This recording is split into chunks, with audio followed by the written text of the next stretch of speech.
Bwana Yesu asifiwe sana. Leo ni siku nyingine tena ambao nataka nikazungumza kwa habari ya moja ya dalili zitakazoonyesha uwepo wa shetani katika maisha ya mwanadamu. Dalili itakayoonyesha uwepo wa nguvu za giza katika maisha ya mwanadamu.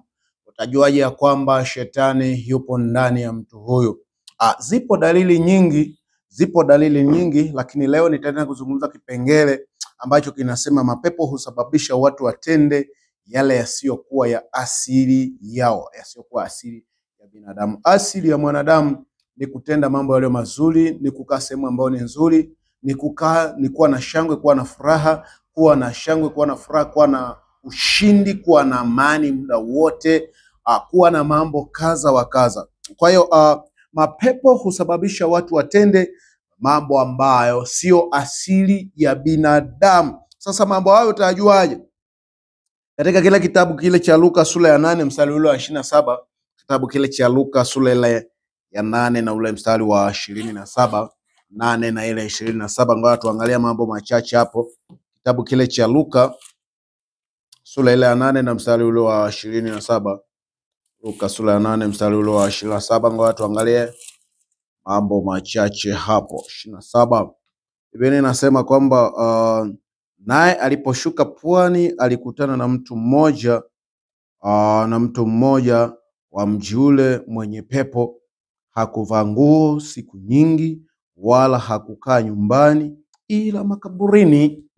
Sasa asili ya binadamu ni kuvaa nguo, lakini shetani anapokuwa amemwingia mtu haya atakuwa havai nguo. Kwa moja ya dalili ya kuonyesha kwamba binadamu huyu au mtu huyu anatawala na nguvu za giza, pale tutaona atakapokuwa havai nguo. Tutaona tayari maana yake ameshatoka kwenye uasili wa binadamu, ameanza kutawala na nguvu za giza. Nguvu za giza zenyewe kutembea uchi wa mnyama, hiyo sio shida. Kwa hiyo moja ya dalili ya kuonyesha kwamba kwa mtu huyu kuna shetani ndo anaoperate maisha yake, shetani ndo anatenda kazi, utaona kwamba binadamu anakuwa anaishi maisha ambayo sio asili ya mwanadamu. Kwa hiyo mwanadamu huyu anakuwa anaendeshwa na vitu ambavyo si asili ya mwanadamu. Kwa kuto kuvaa nguo sio asili ya mwanadamu. Asili ya mwanadamu ni kuvaa nguo. Kwa kuto kuvaa nguo ni dalili ya kuonyesha kwamba mtu anatawaliwa na nguvu za giza. Kuacha kuvaa nguo ambazo zinakuonyesha, zinaaibisha utu wako ni moja ya dalili ya kwamba unatawala na nguvu za giza. Nguvu za giza zinaopaleti maisha ya mtu huyu, maana unatenda vitu ambavyo si asili ya mwanadamu. Kuvaa nguo za kuwatega wanaume, hiyo sio asili ya mwanadamu, ni asili ya mapepo, ni nguvu za giza zinakuwa zimevamia mtu huyu. Kwa hiyo mtu anapokuwa anatenda mambo ya namna hiyo, maana yake anaongozwa na nguvu za giza, anatawaliwa na nguvu za giza. Asili ya mwanadamu ni kuvaa vizuri, kuenenda vizuri. Kwa hiyo tunaangalia mtu huyu aliyokuwa katika nchi ya Gerasi, alikuwa havai nguo zozote, alikuwa uchi wa mnyama. Na dalili nyingine inaonyesha kwamba mtu anatawala na nguvu za giza ni kujitenga, kukaa sehemu ambapo ni sehemu ya matisho, sehemu ambapo anatisha, lakini wewe unakuwa unakaa mahali hapo. Hiyo ni dalili ya kuonyesha kwamba mtu huyu anatawala na nguvu za giza. Kukaa sehemu ya makaburi ni mimi mwenyewe nikipita sehemu za makaburi, napita nikiwa mbio, lakini mtu anayetawala na nguvu za giza ataona makaburi ni sehemu pa kukaa, kwa sababu sehemu hizo za kutisha, sehemu za hofu za kutisha, ndizo shetani anapendelea kukaa mahali hapo. Kukaa mapolini si asili ya mwanadamu. Kukaa mapolini peke yake, kukaa kwenye mawe, kwenye mapango peke yake, hapana, hiyo sio asili ya mwanadamu kuishi maisha yake yote. Kukaa kwenye mapango, kwenye misitu minene, hiyo sio asili ya mwanadamu.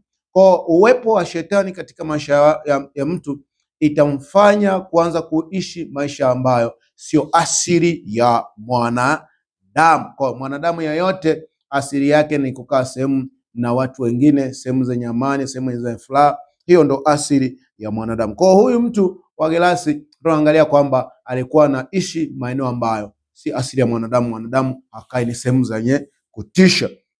Kwa mapepo yakiingia ndani ya mtu yataanza kumfanya aanze kufanya mambo ambayo sio asili ya mwanadamu. Asili ya mwanadamu ni mwanadamu wa kiume kuoa mwanamke, mwanamke kuolewa na mwanaume. Lakini mapepo yakishaingia ndani ya watu, ndani ya mtu huyu, yatabadilisha mfumo, atakuwa shoga, atakuwa msagaji. Wote mashoga na wasagaji wanakuwa wanatawala na nguvu za giza, kwa sababu usagaji na ushoga si asili ya mwanadamu. Asili ya mwanadamu ni mwanamke akutane na mwanaume, mwanaume akutane na mwanamke. Hiyo ndo asili ya mwanadamu yoyote. Kwa uwepo wa shetani katika maisha ya mtu ni kufanya mambo ambayo ni kinyume na asili ya mwanadamu. Ataanza kutenda mambo ambayo ni kinyume na asili ya mwanadamu. Kwa ndio ujue ni kwa namna gani watu wengi ambavyo wanakuwa na tawala na nguvu za giza, wanaendeshwa na nguvu za giza. Ushoga, usagaji, ulawiti, hivyo vyote ni vitu ambavyo si asili ya mwanadamu. Kuingilia kinyume na maumbile, sehemu ambayo vinyesi vinatoka, uchafu unatoka, hiyo ni sehemu ya shetani. Shetani anapenda sana uchafu. Kwa hiyo watu kuingilia kinyume na maumbile, sehemu ambao vinyesi vinatoka, uchafu, hiyo ni dalili ya shetani, kwa sababu shetani anapenda mambo ya uchafu. Mwanadamu yoyote ambaye aliumbwa na Mungu hawezi kufanya vitu vya namna hiyo ambayo anatawala na Mungu. Asili ya mwanadamu ni mwanadamu kukutana na mwanadamu. Njia zile ambazo Mungu aliziweka ndizo zitumike kisawasawa. Kwa hiyo shetani anawaendesha watu wengi sana. Kwa mambo ambayo si asili ya mwanadamu na mambo ya kinyume na uumbaji na makusudi ya Mungu, mara nyingi chanzo chake ni mapepo. Si jambo la kawaida kwa mtu kuishi kwenye makaburi ya wafu. Huwa ni jambo la kutisha hata kukaa karibu na maiti. Hata kukaa karibu na maiti ni jambo la kutisha. Kukaa karibu na makaburi ni jambo la kutisha. Kwa hiyo mambo yote hayo ambayo yanakuwa yanaenda kinyume na asili ya mwanadamu, mara nyingi chanzo chake kinatokana na nguvu za giza, kinatokana na mapepo. Ukatili, kuua mwenzako, kuua mdogo wako ili upate mali, hiyo yote ni nguvu za giza. Mtu ambaye ana asili ya mwanadamu ambayo Mungu alimuumba hawezi kumuua ndugu yake ili apate mali. Lakini unapokuwa unaongozwa na nguvu za giza, hayo mambo yote utayaona kwamba ni sawa, kwa sababu unaongozwa na giza. Kwa hiyo ili ukwepe jambo la namna hii, na tujue kwamba watu wengi wanatawala na nguvu za giza, namna ya kukwepa ni kumwamini Yesu Kristo, ni kumpa Yesu Kristo maisha yako. Alafu Yesu akishaingia ndani mwako ataweza kuongoza maisha yako vizuri kabisa.